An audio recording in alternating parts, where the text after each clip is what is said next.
Assalamualaikum. Perkenalkan, nama saya Deti Febriani dari PAI UNJ. Hari ini kita akan belajar tentang perilaku taat, kompetisi dalam kebaikan, dan etos kerja. Menurut kalian, apa jadinya kalau aturan yang telah dibuat tidak ditaati? Apa jadinya kalau hidup yang seharusnya dinamis ini tidak lagi termotivasi? Lalu, apa jadinya kalau mengharap cita-cita tercapai tetapi tidak ada kerja keras? Semua pertanyaan itu akan kita jawab melalui betapa pentingnya kita taat pada aturan, berkompetisi dalam kebaikan, dan pentingnya etos kerja untuk meraih tujuan dan cita-cita. Taat pada aturan adalah sikap tunduk kepada tindakan atau perbuatan yang telah dibuat baik oleh Allah, Nabi, pemimpin, atau yang lainnya. Seperti halnya di sekolah terdapat aturan, di rumah terdapat aturan, di lingkungan masyarakat terdapat aturan, di mana saja kita berada pasti ada aturannya. Aturan dibuat tentu saja dengan maksud agar terjadi ketertiban dan ketentraman. Mustahil aturan dibuat tanpa ada tujuan. Oleh karena itu, wajib hukumnya kita menaati aturan yang berlaku. Aturan yang paling tinggi adalah aturan yang dibuat oleh Allah SWT, yaitu terdapat pada Al-Quran. Sementara di bawahnya ada aturan yang dibuat oleh Nabi Muhammad SAW yang disebut sunnah atau hadis. Di bawahnya lagi ada aturan yang dibuat oleh pemimpin, baik pemimpin pemerintah, negara, daerah, maupun pemimpin yang lain, termasuk pemimpin keluarga. Hal tersebut Allah jelaskan dalam Al-Quran surat An-Nisa ayat 59 yang artinya, "Wahai orang-orang yang beriman, taatilah Allah dan taatilah Rasul dan ulil amri di antara kamu. Kemudian, jika kamu berbeda pendapat tentang sesuatu, maka kembalikanlah kepada Allah," yaitu Al-Quran, "dan Rasul sunnahnya. Jika kamu beriman kepada Allah dan hari kemudian, yang demikian itu lebih utama bagimu dan lebih baik akibatnya." Dari dalil tersebut, maka umat Islam wajib menaati perintah Allah SWT dan Rasul-Nya, serta diperintahkan pula untuk menaati pemimpinnya. Namun, taat kepada pemimpin tidaklah mutlak seperti kepada Allah dan Rasul. Pemimpin juga manusia biasa seperti halnya kita. Maka dari itu, apabila pemimpin mengajak kepada kebaikan, harus kita ikuti. Apabila mengajak kepada kemungkaran, wajib hukumnya untuk menolak. Hidup adalah kompetisi, bukan hanya untuk menjadi yang terbaik, tetapi juga kompetisi untuk meraih cita-cita yang diinginkan. Namun sayang, banyak orang terjebak pada kompetisi semu yang hanya memperturutkan syahwat, hawa nafsu duniawi, dan jauh dari suasana rohani. Kompetisi harta, kompetisi usaha, kompetisi jabatan, dan kompetisi lainnya yang semuanya bak fata morgana, indah menggoda tetapi sesungguhnya tiada. Itulah kompetisi yang menipu. Lalu bagaimanakah selayaknya kompetisi bagi orang-orang yang beriman? Allah SWT telah memberikan pengarahan bahkan penekanan kepada orang-orang beriman untuk berkompetisi dalam kebaikan, sebagaimana firman-Nya dalam Quran surat Al-Maidah ayat 48, yang artinya, "Dan kami telah menurunkan kitab Al-Quran kepadamu Muhammad dengan membawa kebenaran yang membenarkan kitab-kitab yang diturunkan sebelumnya dan menjaganya. Maka putuskanlah perkara mereka menurut apa yang diturunkan Allah, dan janganlah engkau mengikuti keinginan mereka dengan meninggalkan kebenaran yang telah datang kepadamu. Untuk setiap umat di antara kamu, kami berikan aturan dan jalan yang terang. Kalau Allah menghendaki niscaya kamu dijadikannya satu umat saja.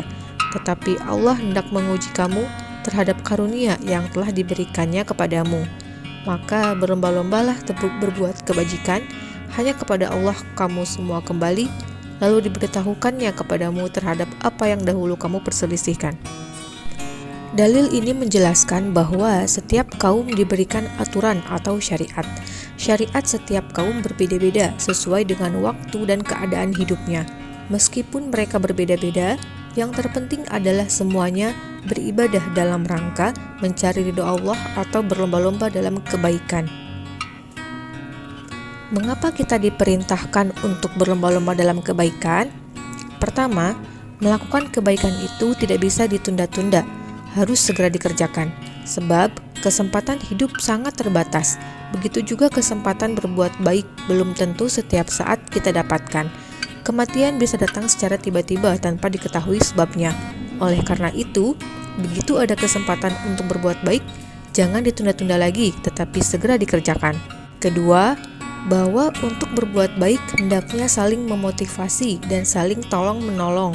Disinilah perlunya kolaborasi atau kerjasama. Lingkungan yang baik adalah lingkungan yang membuat kita terdorong untuk berbuat baik. Tidak sedikit seorang yang tadinya baik menjadi rusak karena lingkungan.